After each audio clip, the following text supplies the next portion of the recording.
Hey guys, how we doing? We are still going here. I know it's a little crazy, part 3 for a door lock actuator, but I enjoy talking, so it's all good. Okay, so off from the last video, we did a little bit of drilling to get that rivet out. Take your time with it, get that rivet out. With your new door lock actuator, you are going to just have one hand in here. You're going to get it in place. You first want to hook this up. So inside, you're going to hook it up to your door lock rod. Here, we'll call that. There's a little, what color is it? It's yellow. Mine is yellow here. It's a little hole. You want to put that into the door lock rod to allow it to go up and down. Door lock actuator, you're going to match it up to the hole where the rivet came out. So it's going to go right there. So you're going to hold that in place and get your rivet gun ready and then crack that baby down. That rivet is going to hold this into place. Then you're going to plug in your connector into your actuator. Once you get your actuator plugged in, your rivet is in there, it's clean, it's good to go. Then you can test just to make sure that it works.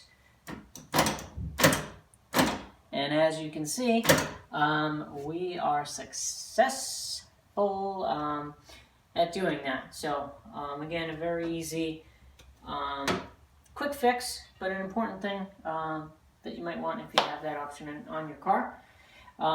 So that is done and done. I wanted to button up this last video to say kind of what's to come and what I'll be doing next. So I'm not going to be putting this back together.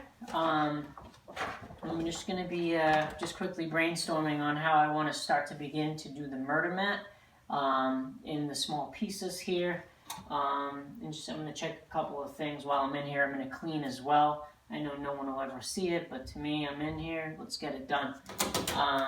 So I'll be doing that as well on there. So I'll decide if I'm going to keep this plastic piece. I don't really think I need it anymore. We'll clean all this gunk off as well.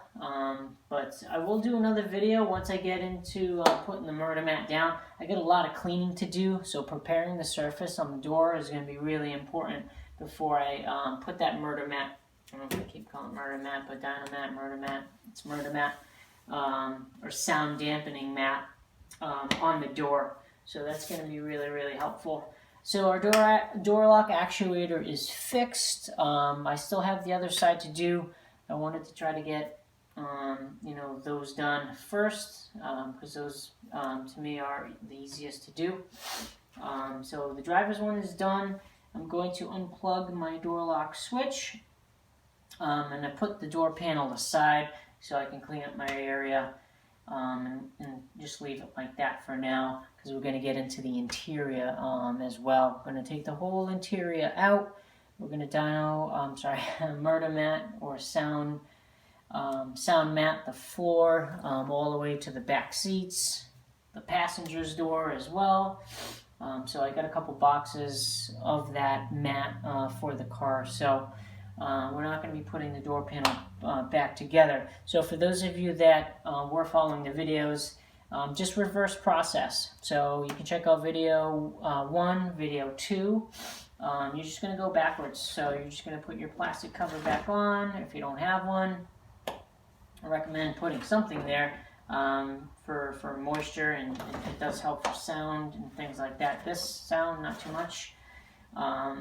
So figure that out. Put your door panel back on, get your screws in, put your new tabs into your door panel. I call them tabs, but they're door trim panel retainers. That's the proper term. So put those back in your door, then you're going to push it onto the door itself, and these are going to snug it up really nice. So it's going to be like brand new once you're done. So bada bing, bada boom. We are done here, and hang tight for the next videos. As I promised, I'm gonna give you a little bit of not a teaser, but as to what's to come. Interior's coming out. I got some really cool stuff coming for Christmas. We've got some engine work to do. I still have some Maximum Motorsport bushings for the front sway bar. I also have a McLeod Street Pro Master clutch that we're going to do on this vehicle. So that means the trainee's coming out. H-pipe's got to come out. So that's going to be a little bit of a bigger job. For those of you that want to see that, that's going to be a really cool video. May get some help on doing that so I can give you guys some good footage. It's sometimes a little hard doing it by yourself and getting everything in that you want to. So that's a little bit as to what's to come. I want to really try to get as much done as possible. And I have some things to do on the White Fox as well. So before summer comes again, we're going to attend Mustang Week. We're going to get back to the track too, Palmer Motorsports Park. So I really want to have this car ready for summer, so it can be a lot of fun. We got to roll the fenders. I forgot to mention that. So I've got that coming as well. We're going to roll the front and back fenders. And I'm open to suggestions too. So if you guys have some ideas and tips and tricks, shoot me a message at the bottom. I'm open to it, and if you got suggestions, maybe what I should do to the car, I'm open to it, because some of the greatest ideas come from other people and stuff like that too. So again, thank you all. If you're not a subscriber, click that button right at the bottom. For those of you that are subscribers, I truly appreciate you, and I'll be seeing you guys soon. Thank you so much. Have a good night.